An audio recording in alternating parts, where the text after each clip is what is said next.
how are we going to deal with that? Next slide, please. Yeah. Okay, so there are huge bodies of specialized knowledge for production, for services. Many of these have been replaced by mass production, like clothes that we wear every day, or foods that we buy from supermarkets or other mass production sources. And some of them have been actually replaced by different knowledge systems, whether those knowledge systems are better or worse. Some health, some shelter building technologies, some transport technologies, some packaging technologies, there are lots of them. Many of them have therefore died out by disuse. Many of them, however, are dying out for another reason than disuse. Indigenous knowledge is very intimately tied to the land in a gendered way. And I would like to please ask you to hear the whole sentence. It's not just tied to the land. It's tied to the land in a gendered way. There is the female knowing of the land, and there is the male knowing of the land. And these two are supplementary, they support each other, and when the land goes or becomes devastated by floods or recurrent floods, by the impacts of climate change, by biodiversity damage, by water depletion, these forms of knowledge and the languages and the worldviews that they support are also dying. I think this is something we have to understand. Indigenous knowledge is not a static thing. And when the world changes, we have huge pressure on us, those of us who want to keep our systems alive, our cultural systems alive. We have a huge pressure now to reinvent language, to reinvent knowledge, to deal with changes in the world, which incidentally we have done very little to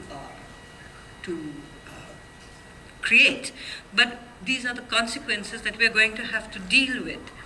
And this is something that requires a lot of thought, especially over the next few years when climate change and water problems are going to impact us more and more. So some of the, just a superficial list of these things. Please, next slide. A superficial list of those things, very preliminary lists, such as the knowledge of local geographies and ecosystems, health and medicine, food and water sourcing, the use of local, renewable, non-polluting materials for housing, packaging, clothing, utensils, whatever else.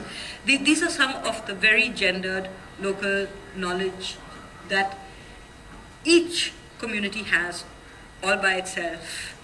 And therefore, if you think that there are more than 6,000 indigenous languages in India alone, there must be at least 5 times that, just as a very modest assumption, 5 times that if we're looking at the world, and that means 30,000 different knowledge systems which we could tap into in this huge prospective disaster that is facing us of climate change, water depletion, and everything else. And we are actually discarding almost all of it. I would really like, in this age of information technologies, to ask us, what are we doing? Whether we're indigenous or not, can we afford to throw out 30,000 entire knowledge systems by neglect? I don't think so. But maybe I'm biased. Perhaps the one true scientific world can compensate for this. I don't know. But these are questions that need to be asked very seriously, and that we need to ask others, including those who make decisions about such things. Next slide, please. A lot of this knowledge is very easily discountable in today's world. It's called folklore, it's called legend, it's called ritual, it's called ceremony, which is actually process. These are all processes. They are not static bodies of information. They are processes in which an ancient knowledge is preserved, disseminated, revived, and made new. Because every time you tell a story, every time you practice a ritual, you make it fresh and new, and you share it with others. And so it's also a learning process. Other forms of knowledge transmission are integrated into dance, into music, and all these we should recognize are very good learning tricks. They help your memory, they strengthen your memory. This is how you remember them. Among our own people, for example, we have female shamans who have the knowledge from the beginning of our peoples, from the discovery of fire, from the discovery and shaping of the wetlands into habitable land for human settlement. They have the precise memory of how this has been done in 385 sites in a 2,000 square meter valley. That's a phenomenal amount of knowledge.